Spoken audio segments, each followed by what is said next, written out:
Australians are happy to tap and go. Now the government wants them to tap and show. What we want to do is make life easier, allow your credentials to be at your fingertips and keep your personal information safer. A digital ID called TEX linked to MyGov, removing the need to hand over passports, driver's licences, birth certificates for companies to store and too often lose to hackers. The Optus incident, one of the first on a large scale, showed why we have to do things differently. The information will be heavily encrypted, so no sensitive data is shared or stored, using a QR code and a simple tap to verify ID for hotel bookings, hiring cars, signing up for phones and more. This is really a game changer in putting citizens at the centre of their identity management. The TEX system will use personal data already stored on MyGov and send a digital receipt of all information shared and with whom.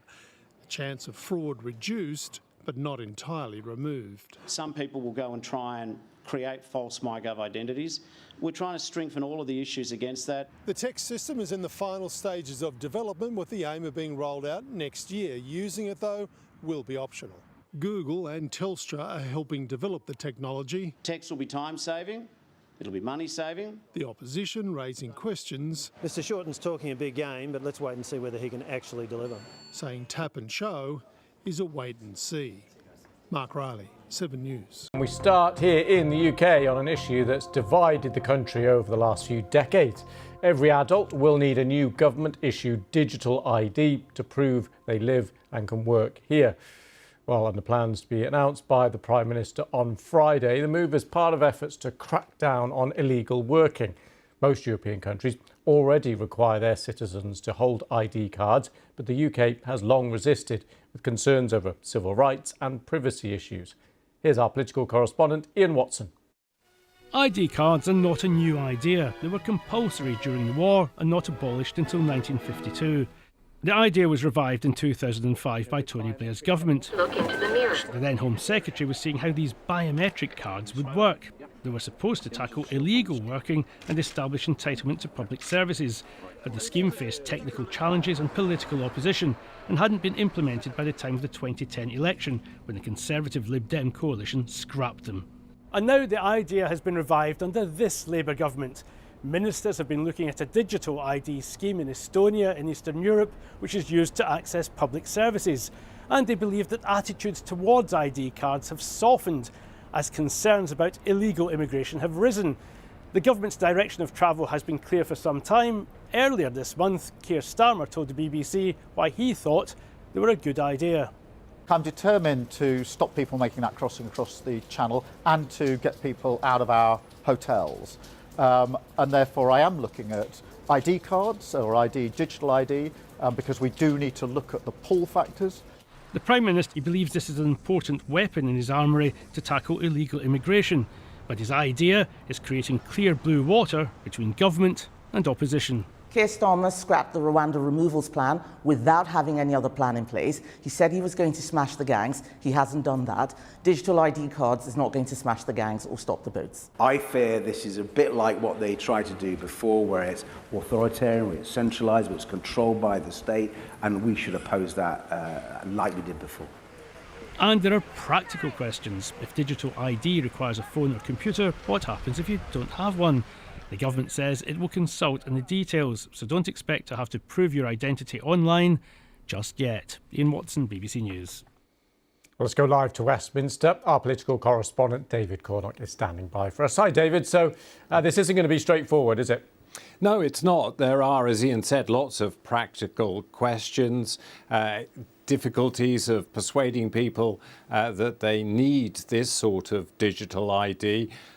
Keir Starmer believes that the arguments have changed since 2005, when the Tony Blair Labour government tried to introduce ID cards. He thinks that psychologically people have moved on, that people are comfortable with having lots of digital ID for their daily life. But you heard there that he's clearly linking this policy with the whole question of small boats, because he believes it's too easy for people to come to the UK and then disappear into the environment and work illegally.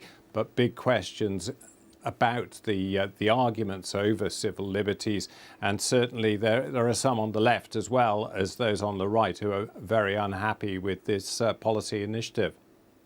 And is the calculation here that immigration right now is a big enough issue to take this risk? Because, of course, Downing Street will have realised that there will be plenty of opposition to this.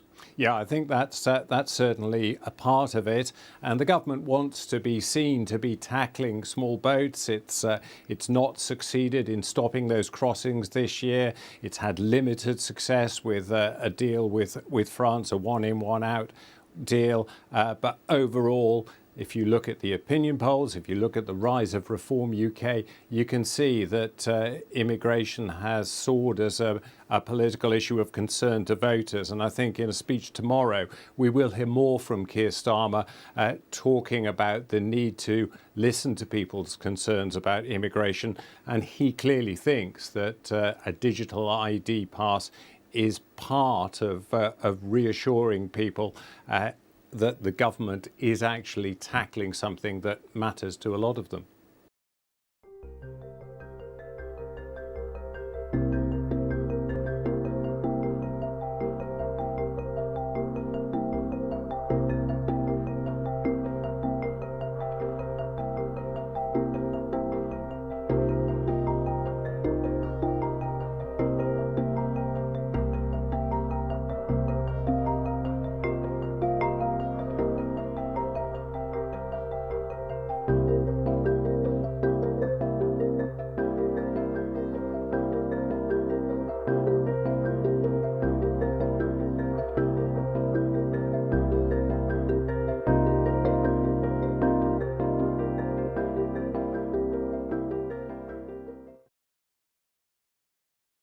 With a new digital ID system.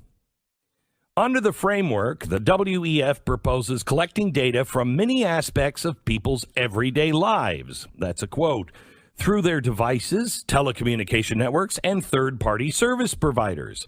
The WEF suggests that this data collection dragnet would allow a digital ID. Now listen to this, it's very narrow.